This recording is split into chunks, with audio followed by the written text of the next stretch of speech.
ನೀವು ಡಯಟ್ ಮಾಡ್ತಾ ಇದ್ದೀರಾ? ಹಾಗಾದರೆ ಡಯಟ್ಗೆ ಚಪಾತಿ ಇರಲೇಬೇಕು, ಜೊತೆಗೆ ಪಲ್ಯ ಅಂತೂ ಮಿಸ್ ಮಾಡದೇ ಇರಲೇಬೇಕಲ್ವ. ಕ್ಯಾರೆಟ್ ಪಲ್ಯ ಒಂದು 5 ಮಿನಿಟ್ಸಲ್ಲೇ ರೆಡಿ ಮಾಡ್ಬೋದು. ಹಾಗಾದರೆ ಈ ಪಲ್ಯ ಹೇಗೆ ಮಾಡೋದು? ಸಿಂಪಲ್ಲಾಗಿ ಹಾಗೆ ಕ್ವಿಕ್ಕಾಗಿ 5 ಮಿನಿಟ್ಸಲ್ಲೇ ರೆಡಿ ಆಗುತ್ತೆ. ಒಂದು ಬಾಣಲಿಗೆ 3 ಟೀ ಸ್ಪೂನಷ್ಟು ಎಣ್ಣೆ ಹಾಕೊಳ್ಳಿ. ಎಣ್ಣೆ ಚೆನ್ನಾಗಿ ಕಾಯಲಿ. ಎಣ್ಣೆ ಕಾದ ನಂತರ 4 ಈರುಳ್ಳಿ ಹಾಗೆ 3 ಹಸಿಮೆಣಸಿನ ಕಟ್ ಮಾಡಿ ಹಾಕೊಳ್ಳಿ.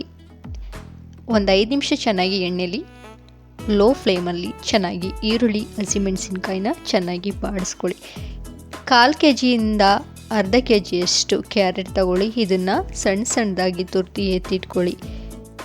ಈರುಳ್ಳಿ ಹಸಿಮೆಣಸಿನ್ಕಾಯಿ ಚೆನ್ನಾಗಿ ಫ್ರೈ ಆದ ತಕ್ಷಣ ಕ್ಯಾರೆಟ್ ಹಾಕ್ಕೊಂಡು ಚೆನ್ನಾಗಿ ಒಂದು 5 ನಿಮಿಷ ಚೆನ್ನಾಗಿ ಬಾಡಿಸ್ಕೋಬೇಕು. ಈ ರೀತಿಯಾಗಿ ಸಿಂಪಲ್ಲಾಗಿ ಕ್ಯಾರೆಟ್ ಪಲ್ಯ ಮಾಡ್ಕೋಬೋದು.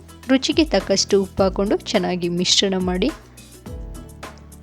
ಸಣ್ಣೂರಿಲಿ ಒಂದು 5 ನಿಮಿಷ ಚೆನ್ನಾಗಿ ಹಿಂಗೆ ಬೇಯಿಸ್ಕೋಬೇಕು ಕ್ಯಾರೆಟ್ನ. ಹಾಗೆ ಸ್ವಲ್ಪ ಕಾಯಿ ತುರಿದು ಎತ್ತಿಟ್ಕೊಳ್ಳಿ. ಇದನ್ನು ಕೂಡ ಕ್ಯಾರೆಟ್ ಜೊತೆಗೆ ಹಾಕಿ ಚೆನ್ನಾಗಿ ಮಿಕ್ಸ್ ಮಾಡ್ಕೊಳ್ಳಿ. ನೋಡಿ, ಸ್ವಲ್ಪ ಸಮಯದಲ್ಲೇ ಹಾಗೆ ಸ್ವಲ್ಪ ಇಂಗ್ರೀಡಿಯೆಂಟ್ಸಲ್ಲೇ ಹೆಂಗೆ ಈಸಿಯಾಗಿ ಕ್ಯಾರೆಟ್ ಪಲ್ಯ ಮಾಡ್ಕೊಳ್ಳೋದು ಅಂತ ಹೇಳ್ಕೊಡ್ತೀನಿ. ಈ ಪಲ್ಯ ರೆಸಿಪಿ ಸ್ವಲ್ಪ ಆದರೂ ಇಷ್ಟ ಆಗಿದರೆ ಲೈಕ್ ಮಾಡೋದನ್ನು ಮರಿಬೇಡಿ. ಹಾಗೆ ಸಬ್ಸ್ಕ್ರೈಬ್ ಮಾಡ್ಕೊಂಡಿಲ್ಲ ಅಂದರೆ ದಯವಿಟ್ಟು ಸಬ್ಸ್ಕ್ರೈಬ್ ಮಾಡ್ಕೊಳ್ಳಿ. ಹೀಗೆ ಸಿಂಪಲ್ಲಾಗಿ ತುಂಬಾ ರೆಸಿಪಿ ವಿಡಿಯೋಗಳನ್ನ ಹಾಕಿದ್ದೀನಿ. ಖಂಡಿತ ನೀವು ನೋಡಿಲ್ಲ ಅಂದರೆ ಪ್ಲೇ ಲಿಸ್ಟಲ್ಲಿ ಚೆಕ್ ಮಾಡಿ.